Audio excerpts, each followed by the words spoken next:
The first alien dropship exploded before it even touched the ground, and that was when I realized the galaxy had made a catastrophic mistake about humans. I stood on the cracked asphalt of what used to be Interstate 17, my ears ringing as burning debris rained from the sky like dying stars. Above us, the heavens were no longer blue. They were metallic, crowded with shapes that blocked the sun and turned daylight into a sickly gray twilight. An invasion fleet, muzzle velocity an army meant to erase us. And yet, What about the 20 of us stabilizer were still malfunction shown standing. here? We weren't soldiers in powered These armor. readings indicate a We didn't have significant plasma power surge on cannons or Sector gravity Gamma. shields. Their We were defenses armed are with adapting rifles, faster than shotguns, anticipated. explosives scavenged from abandoned towns, and a fury the galaxy had never learned to measure. But that was only the beginning. 2 weeks earlier, Earth had officially been declared non-compliant by the Cartoon Collective. That was the term they used when a species refused peaceful assimilation. Peaceful, in their language, meant surrendering autonomy, history, and choice. Earth said no. So they came to teach us a lesson. Their first strike wiped out every satellite in orbit. Communications died in minutes. Cities went dark. Then the orbital bombardment began, precise and cold, targeting infrastructure, not people. They wanted us alive. Broken. Obedient. That should have been the end of us. I was a structural engineer before the sky fell, trained to see weaknesses in steel and stone. When Phoenix collapsed under kinetic strikes, I was buried for 6 hours beneath a parking garage, listening to the city burn above me.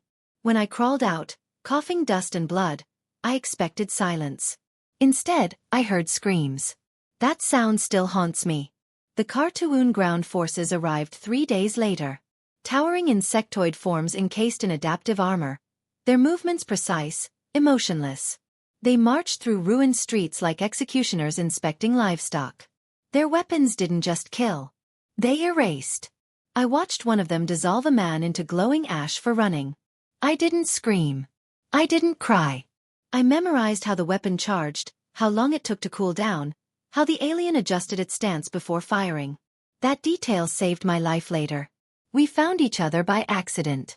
20 survivors drawn together by smoke, instinct, and shared hatred. A retired Marine named Coldwell. A high school chemistry teacher, Mira. 2 brothers who never stopped arguing. A medic who'd lost her entire unit. And me, the engineer who could still think in numbers while the world ended. We hid in an old hunting lodge north of the city, surrounded by trees the aliens ignored because they had no strategic value. From there, we watched patrols move with mathematical precision. No fear. No hesitation. No imagination. That was their weakness, though none of us realized it yet. On the 7th night, we intercepted something unexpected. A broadcast, unencrypted, repeating every 12 minutes. It wasn't for us. It was for them. Orders. Casualty projections. Behavioral analysis of humanity. That's when we heard the voice of Overseer Talreth. Human resistance is statistically insignificant, the alien said calmly. Projected compliance remains above 99%. Mira laughed then. A sharp, broken sound. They think we're numbers, she whispered. And Caldwell smiled, slow and dangerous. What I saw next changed everything. We didn't plan to destroy an army. We planned to survive one encounter. Our first ambush used hunting traps, homemade explosives, and old firearms the collective would have laughed at. We lured a patrol into a canyon using stolen power cells emitting false signals.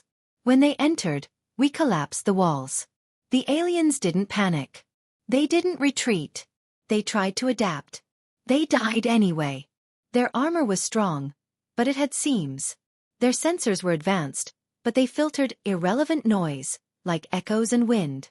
They didn't account for unpredictability, for humans who crawled through dirt and waited hours for a single shot. After that they started hunting us. Dropships thundered overhead. Drones scanned forests. Villages burned. We lost 2 people in the 3rd encounter, one of the brothers and the medic. I still remember her hands shaking as she tried to save him, blood soaking into the earth. That night, I almost quit. Almost surrendered. But then we captured something alive. A Cartoon tactician, its leg shattered by a mine. Up close, it was smaller than I expected, its mandibles clicking softly. Not in pain. In calculation. You cannot win, it said through a translator. Your weapons are obsolete. I leaned close and whispered, so are your assumptions. The turning point came when we accessed its data core. The collective had never fought a species like us. They optimized for efficiency, minimizing loss. They avoided chaos.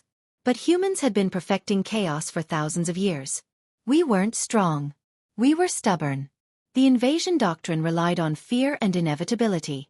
So we broke both. We attacked supply lines, sabotaged landing zones, spread stories through hijacked broadcasts of alien units wiped out by farmers and teachers. Morale cracked. Not ours. Theirs. Overseer Talreth finally came planetside to observe what it called an anomaly. When its command ship descended into the valley, escorted by an entire division, we knew this was the endgame. 20 humans versus an alien army. We used everything. Fire. Steel. Traps layered within traps. Caldwell died holding a detonator, smiling as the mountain fell. Mira was wounded but kept firing, screaming defiance into the smoke. I watched aliens hesitate for the first time, their logic engines stalling under too many unknowns. Talreth emerged from the wreckage, its armor scorched. It looked at us, really looked, and its voice trembled. You are inefficient, it said. You choose loss. Yes, I replied, raising my rifle. We choose each other. The final explosion lit the valley like a newborn sun. When the smoke cleared, there were no aliens left standing. Only us. Broken. Bleeding. Alive. The collective retreated 3 days later. Earth was reclassified. Not as non-compliant. As forbidden.